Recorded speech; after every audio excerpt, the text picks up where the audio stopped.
그러면 참고인이라고 하잖아요. 참고인 네. 조사 이런 부분도 조금 궁금해요. 피고소인도 일종의 참고인이에요. 피의자는 피의자 신문조서라 그래서 범죄 혐의가 있는 사람에 대해서 죄가 있는지 없는지 여부를 확인한 조서를 신문조서라고 하고, 그래서 피의자 신문조서 이렇게 부르고, 피의자를 제외한 나머지 사람들을 사실 다 진술조서라고 하는데, 참고인 조사도 마찬가지로 고소인을 제외한 나머지 사람, 쉽게 얘기하면 투자 권유를 하는데 투자 조건이나 뭐 그런 거에 대해서 서면으로 작성이 됐다면 그게 증거가 되겠지만 서면도 없고, 그러면 이제 누군가가 그걸 입증해 줄 수 있는 사람이 필요하잖아요. 고소인이 있고 피고소인이 있고 그 옆에 같이 있었던 사람도 있을 수 있잖아요. 고소인 쪽에 가까운 사람일 수도 있고 아니면 피고소인 쪽에 가까운 사람일 수도 있고 뭐 그런데, 그 당시에 옆에 있었던 사람 진술해주면 그것도 증거가 되거든요. 그래서 조사하는 과정에서 이제 수사관이 그러면 그걸 입증해 줄 사람이 누가 있냐, 예를 들어서 내 친구면 물론 객관성이 떨어지긴 하지만 객관적인 사람 누가 있었다, 누구 편도 아닌 사람 법무사가 있었다, 그 당시에 이렇게 써주기 위해서 우리가 행정사 사무실로 갔었다, 그분이 그 당시에 얘기를 다 들었다라고 하면 수사기관은 그럼 그분이 누구냐, 그분 통해서 좀 확인해 보겠다라고 해서 그 사람을 부를 수 있거든요. 그러면 이제 그분이 조사에 협조해서 나가면 수사 단계에서는 참고인이 되는 거고, 나중에 기소가 됐다 그럼 그 사람이 우리가 흔히 하는 증인이 되는 거고, 우리가 조사하는 과정에서 고소한 입장에서는 우리에게 유리한 참고인, 증인이 실제로 많이 필요한 경우가 발생합니다. 그래서 말밖에 없는 경우, 객관적인 증거가 없고 또는 서류가 있다고 하더라도 기재된 조건이나 뭐 이런 문구가 해석의 여지가 있는 경우에 대해서는 그 당시에 있었던 사람, 증인 뭐 그런 분들이 이거는 이렇게 됐다, 그래서 그 당시에 이렇게 합의가 됐고 나도 못 들었다, 예컨대 나도 들었는데 나는 좀 이상해서 난 투자를 안 했다, 뭐 이런 사람들이 있으면 우리가 범죄 혐의를 입증함에 있어서 많이 도움이 되고요. 그래서 실제로 저희가 고소 사건들 상담을 할 때 전체적으로 이제 쭉 듣고, 첫 번째 물어보는 거는 그걸 입증할 수 있는 서류가 있느냐를 여쭤보고요. 두 번째는 그러면 그러한 사실을 뒷받침해 줄 수 있는, 입증해 줄 수 있는, 진술해 줄 수 있는 사람이 있느냐 그걸 여쭤보고, 그런 분이 있으면 나중에 경찰 조사할 때 이분을 조사를 해달라고 수사기관에 요청해야 될 수 있는데 협조가 가능하신 분이냐 그렇게 여쭤봅니다. 그리고 그걸 여쭤보는 이유는 뭐냐면 나중에 그분이 재판을 가면 증인신문을 해야 될 수도 있거든요. 그래서 그런 참고인을 잘 확보하는 것도 매우 중요하고, 특히 최근에 이제 문제가 되고 있는 이제 학폭 사건들은 참 이게 안타까운데, 학폭 사건은 어른들 사건이랑 달리 강제로 뭐 이렇게 부르기가 되게 어려워요. 그래서 그 학폭 사건에 있어서는 그 주변에 있는 친구들, 같은 반 학생들의 진술이 매우 많이 큰 도움이 되거든요. 근데 그 친구들이고 또 부모님들끼리도 다 인간관계가 있다 보니까 가급적이면 이 애들 사이에 싸움이 끼고 싶지가 않아 하고, 그러다 보니까 예를 들어서 내가 뭐 저 친구가 저 친구 괴롭히는 거 봤다라고 하더라도 이게 확인서나 이런 걸 잘 안 써주는 경우가 많아요. 그래서 학폭 사건 같은 경우는 나의 진술을 뒷받침해 줄 수 있는 그런 친구 한두 명을 확보하는 게 굉장히 중요해서, 그게 부모님들의 역할이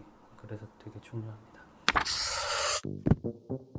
참고인은 꼭 갈 필요는 없어요. 방금 말씀드린 이런 참고인들은 말 그대로 피의자 전환될 수 있는 참고인이 아니기 때문에 갈 필요는 없고, 그래서 사실은 수사기관도 그렇고 저희 고소하는 입장에서도 요청을 하는 거죠. 가서 좀 진술 좀 해달라, 우리가 이러이러한 이유로 피해를 입어서 우리가 고소를 했는데 우리 쪽 진술이 필요하다, 가서 아는 대로 좀 진술해달라라고 저희가 요청하는 경우가 많고, 어떤 경우는 그분이 내가 좀 나가긴 어렵다라고 하면 진술서라도 좀 써달라, 진술서라도 이제 받아내면 경찰이 그걸 근거로 뭐 판단을 하거나, 정 어렵다고 하면 경찰이 그걸 가지고 이제 전화로 확인하고 이제 수사 보고서 형태로 해서 수사 기록에 첨부하기도 하고요. 그래서 객관적인 참고인을 확보하는 게 고소 사건에서는 굉장히 중요합니다.